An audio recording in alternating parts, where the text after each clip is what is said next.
Okay, so get this right. Headless people, like actually headless, roaming around in ancient history. Sounds like something straight out of a movie, right? Totally. But that's what we're diving into today, the Blemmyes. Ah, the Blemmyes. A classic case of a real historical group getting completely tangled up in myth. Right. I mean, we've got Wikipedia entries, an article from ancientorigins.net. Seems like everyone's got an opinion on these guys. But first things first, were they even real? Or are we talking like pure legend here? Oh, they were real. A North African tribe definitely existed, active from about the 7th century BC to the 8th century AD, give or take. Okay, so not just something someone made up. They were out there doing their thing for centuries. Yep. Though ancientorigins.net puts their time a little differently, more like 600 BC to 300 AD. But either way, they were around for a while. So where were they exactly? Tucked away in some hidden corner of the world? Not at all. We're talking what's now Sudan, along the Nile River, smack dab in the middle of everything. No kidding. And I'm guessing their neighbors weren't too thrilled about living next to the legendary Headless tribe. You'd think so, right? But they weren't totally isolated. We know they had dealings with the Greeks, Romans, Egyptians, even formed alliances sometimes. Wild. Okay, so we've got a real tribe, not exactly hiding from the world, but somehow this whole headless thing gets attached to them. Where does that even come from? It's a story of a rumor that just wouldn't quit. Our earliest written account comes from Herodotus, the Greek historian, around the 5th century BC. Oh yeah, I remember him. Wasn't he the one who wrote about like giant ants and stuff? That's the one. Anyway, he mentions a headless people. Doesn't specifically say Blemmyes, but close enough. He says they were in Libya, describes them as, and I quote, headless creatures with eyes in their chests. Though he does add, at least that is what the Libyans say. So even back then, it was already like, hey, did you hear kind of story. Basically.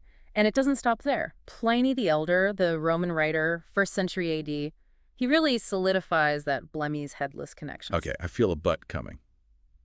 Was Pliny like the go-to for accuracy? That's the thing. Both Herodotus, Pliny, they weren't afraid to embellish a story, let's just say. So maybe the Blemmyes were just minding their own business, and these guys ran wild with a tall tale. It's possible.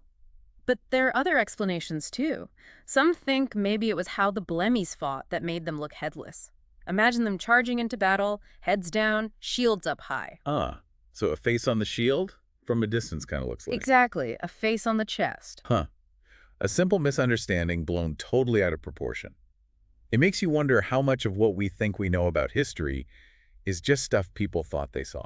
And that, my friend, is why we do this deep dive. Okay, but this is just the beginning, right? This headless thing, it doesn't go away. It gets even weirder. Oh, it gets much weirder. By the medieval period, the Blemmyes are everywhere. Maps, stories. They're like the poster children for the strange and unknown. So how does a rumor about some tribe, even one that supposedly looks freaky, end up plastered all over medieval maps? Right. It's not like they were just doodling in the margins. Those maps, they were serious business back then. Yeah, absolutely. They weren't just about geography, were they? They reflected a whole worldview, anxieties about the unknown, all that. You're saying they were like propaganda. To scare people. Not necessarily intentional, but yeah, they definitely reinforce certain ideas. Think about it. You've got this vast, mysterious world out there, and you need to fill in the blanks somehow. So what do you use? Stories. Myths. Exactly. And the Blemmyes, with their, shall we say, unconventional appearance, well, they fit the bill perfectly, didn't they? But they don't just stay put on those medieval maps, do they? From what I remember, they start popping up in some pretty weird places. They do indeed. The myth, it travels. Fast forward a bit to the 1436 Andrea Bianco map. Exploration's booming, new lands are being discovered, and guess who's set up shop in India? No way. The Blemmyes, they got around. It just goes to show you how powerful these images were once they took hold in the European imagination. New lands, same old fears. So instead of questioning what they thought they knew, they just slapped the Blemmyes label on anything that seemed a bit odd. Did anyone ever call them out on it? Oh, there were skeptics, for sure. But then you've got guys like Sir Walter Raleigh. Wait, the Sir Walter Raleigh? Tobacco guy. The one and only. He writes about meeting headless people in Guyana, South America, even claims the locals confirmed it, called them the Awapanoma. You're kidding? Sir Walter Raleigh bought into this. Seems like it. Even wrote about it in his Discovery of Guyana, published in 1595. And it's not just him. Richard Hakluyt, another big-time English writer, he mentions a voyage to Guinea, Africa, where the crew supposedly encountered people without heads called Blemmyes, having their eyes and mouth in their breast. Different explorers, different continents. Same headless people. It's like the rumor that never dies. Right. But here's where it gets even more interesting. Raleigh mentions that local name, the Iwapanoma, and then there's Piri Reis, the Ottoman admiral. In 1513, he puts Blemmyes on his world map too, but near Brazil. He even gives specific details, says they're about 5'3" area, with close-set eyes. 5'3", close-set eyes. Not exactly the stuff of nightmares. Maybe they just wanted to borrow a cup of sugar. Maybe. But the point is, these accounts, as wild as they sound to us now, they were taken seriously by some pretty important people. Cartographers, explorers, even scholars. They really did shape how people saw the world. It's mind-blowing. The more we learn, the weirder it gets. But why the headless thing? Out of all the crazy creatures people could imagine, why that one? It's like, I get the idea of dragons and sea monsters and all that, but headless people. It's just creepy on a whole other level. Right, it's primal. And yet, alongside all those fantastical theories, there were actually some pretty rational attempts to explain the Blemmyes. Oh, yeah. How do you explain away a missing head? Well, some scholars pointed to practical explanations, like what if it wasn't literally a missing head, but more about cultural practices? I see. Like maybe they wore something that covered their heads and faces. Exactly. Imagine encountering a group like that, especially if you'd never seen anything like it before. It's easy to see how the story could get twisted. A simple case of my bad. Makes you wonder how many other historical mysteries are just misunderstandings waiting to be cleared up. Right. And then there's the whole thing about their fighting style. Remember those accounts of them charging with their heads down, shields raised? Yeah, like we were talking about earlier. Some historians think that, combined with the shape of their shields, could have easily created the illusion of a face on the chest. So you're saying it's all a matter of perspective.